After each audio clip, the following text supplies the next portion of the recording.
হ্যাঁ রে কেলু, তোকে যেসব পড়াগুলো দিয়েছিলাম সব পড়াগুলো করেছিলিস তো? আর রচনাগুলো দিয়েছিলাম, রচনাগুলো সব মুখস্থ করেছিলিস?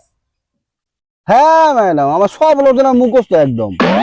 সব পড়া করে এসেছিস? একদম সব রচনা মুখস্থ। বাহ বাহ।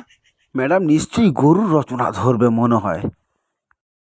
আচ্ছা, তুই যে গেলে সব পড়া করে এসেছিস, তাহলে গরুর রচনা বলতো দেখি। গরুর রচনা? আচ্ছা বলছি শুনুন। গরু গৃহপালিত পশু। গরুর চারটে পা আছে। গরুর দুটি কান আছে। গরুর দুটো চোখ আছে। দুটো শিং আছে। গরুর একটা লেজ আছে। গরুর লেজ দিয়ে সে তার গায়ে মশামাছি তাড়ায়। গরুর মূল খাদ্য হলো ঘাস। এরা সবুজ গাছপালার লতাপাতা খেয়ে বেঁচে থাকে। গরু হলো খুব উপকারী একটি পশু। গরু আমাদেরকে দুধ দেয়।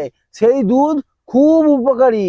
গরুর দুধ থেকে ঘি, দই, মিষ্টি ইত্যাদি ইত্যাদি তৈরি হয়, যা আমরা খুব আনন্দ করে খেয়ে থাকি। আচ্ছা আচ্ছা আচ্ছা, থাম থাম থাম, তুই তো ভালো পড়াশোনা করেছিস। আচ্ছা ঠিক আছে, তুই তাহলে বলতো পলাশী যুদ্ধ রচনাটা। এই কেলো করেছে শালা, আমি তো গরুর রচনা ছাড়া আর কিছু পড়িনি। ঠিক আছে ম্যাডাম, পলাশীর যুদ্ধ রচনা বলছি শুনুন। পলাশীর যুদ্ধ হয়েছিল মুর্শিদাবাদের এক বিশাল আমবাগানে। অনেক মানুষ সেই যুদ্ধে সৈনিক হিসেবে যোগদান করেছিল। আর যে সৈনিকগুলো মারা গিয়েছিল, সেই সৈনিকগুলোর বডি অনেক ছোট বড় ঘাসের ওপরে পড়েছিল। আর সেই ঘাস খেতে আসতো অনেক গরু। যে গরু আমাদের অনেক উপকারী একটা প্রাণী। গরু একটি গৃহপালিত পশু। গরুর দুটো শিং আছে। গরুর চারটে পা আছে। গরুর দুটো চোখ আছে। গরুর দুটো কান আছে। গরুর একটা লেজ আছে। গরু লেজ দিয়ে তাদের গায়ে মশামাছি তাড়ায়। এরা সবুজ গাছপালা আর লতাপাতা খেয়ে বেঁচে থাকে। তোকে বলতে বলেছি পলাশী যুদ্ধ রচনা, আর তুই আবার সেই গরু টেনে এনেছিস পলাশী যুদ্ধে। তুই তাহলে গরুর রচনা ছাড়া আর কিচ্ছু করিসনি। আচ্ছা দাঁড়া, একটা রচনা বল দেখি। আরে আপনি কি রচনা ধরবেন ধরুন না, যা রচনা ধরবেন আমি সব রচনা বলে দেবো, গড়গড় গড়গড় করে বলে দেবো। আচ্ছা বলতো নদীর রচনা। এ বাবা, নদীর রচনা ধরেছে, এত সহজ। আচ্ছা শুনুন, ভারত নদীমাতৃক দেশ। ভারতের বিভিন্ন স্থানে অনেক ছোট বড় নদী আছে। এই নদীর জলে অনেক জায়গায় কুমির দেখতে পাওয়া যায়। আর অনেক জীবজন্তু নদীর জল পান করতে আসতো। ঠিক তেমনই গরুও আসতো জল পান করতে। মাঝে মাঝে কুমিরের শিকার করতো এই গরুদের। গরু আমাদের খুব উপকারী একটি প্রাণী। গরু গৃহপালিত পশু। গরুর চারটে পা আছে। দুটো শিং আছে। দুটো কান আছে। একটি লেজ আছে।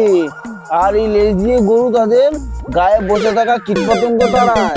আচ্ছা দাঁড়া বাবা, দাঁড়া দাঁড়া দাঁড়া, তুই তো সব রচনার মধ্যে গরু টেনে নিয়ে আসতেছিস। আচ্ছা ঠিক আছে, বলতো দেখি এবার এরোপ্লেন বা উড়োজাহাজের রচনা। বিজ্ঞানীদের বিস্ময়কর এক আবিষ্কার হলো এই প্লেন বা উড়োজাহাজ। যে প্রথম বিমান তৈরি করেছিল তার মাথায় ছিল অনেক বুদ্ধি। তাই তো এত বড় একটা বিমানকে বাতাসের মধ্যে ভাসিয়ে রেখে যে উড়িয়ে নিয়ে যেতে পেরেছিল। আর যখন মানুষ আস্তে আস্তে বিমানে চড়ে ওপরের দিকে উঠতো, তখন নিচের দিকে তাকালে সমস্ত কিছু ছোট ছোট মনে হতো। আর গরুগুলোকে দেখতে একদম একটু একটু লাগতো। গরু অনেক উপকারী একটি প্রাণী। গরু গৃহপালিত পশু। গরুর দুটি শিং আছে। গরুর দুটি চোখ আছে। গরুর দুটি কান আছে। গরুর একটি লেজ আছে। এই লেজ দিয়ে গরু মশা মাছি কীট পতঙ্গ তাড়াতো। গরু আমাদেরকে দুধ দেয়। গরুর দুধ খুব উপকারী। ও মা, তুই তো আমাকে গরু রচনা বলতে বলতে পাগল করে দিবি। যা রচনা বলে তাই তাই গরু চলে আসে। এইবার তোকে যা রচনা ধরবো তার মধ্যে যেন গরু শব্দটাই না থাকে। যদি এই গরু শব্দটা যদি উঠেছে, তোর একদিন কি আমার একদিন। আচ্ছা এবার রচনা বল, শিক্ষক শিক্ষিকাদের নিয়ে একটা রচনা বল, এর মধ্যে যেন গরু না আসে। গরু শব্দ ঢোকাতে পারবো না। ঠিক আছে, দেখি পারি কিনা। রচনাটা বলি। আচ্ছা ম্যাডাম, শিক্ষক শিক্ষিকাদের নিয়ে রচনা আমি বলছি, শুনুন। শিক্ষক শিক্ষিকা আমাদের গুরুজন। শিক্ষক শিক্ষিকাদেরকে আমরা সম্মান করি। শিক্ষক শিক্ষিকা হলো গৃহপালিত পশু। শিক্ষক শিক্ষিকাদের দুটো শিং আছে, শিক্ষক শিক্ষিকাদের দুটো কান আছে, শিক্ষক শিক্ষিকাদের দুটো চোখ আছে, শিক্ষক শিক্ষিকাদের 4টে পা আছে, শিক্ষক শিক্ষিকাদের একটা লেজ আছে।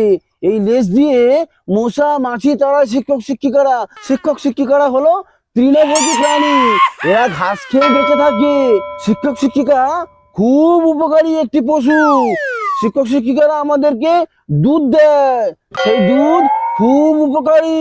শিক্ষক শিক্ষিকাদের দুধ থেকে ঘি, দই, মিষ্টি ইত্যাদি ইত্যাদি তৈরি হয়, যা আমরা খুব আনন্দ করে খেয়ে থাকি। ও ম্যাডাম, ও ম্যাডাম, আর কোনো রচনা ধরবেন না? আপনি কি বললেন যে আমি সব রচনা পারি।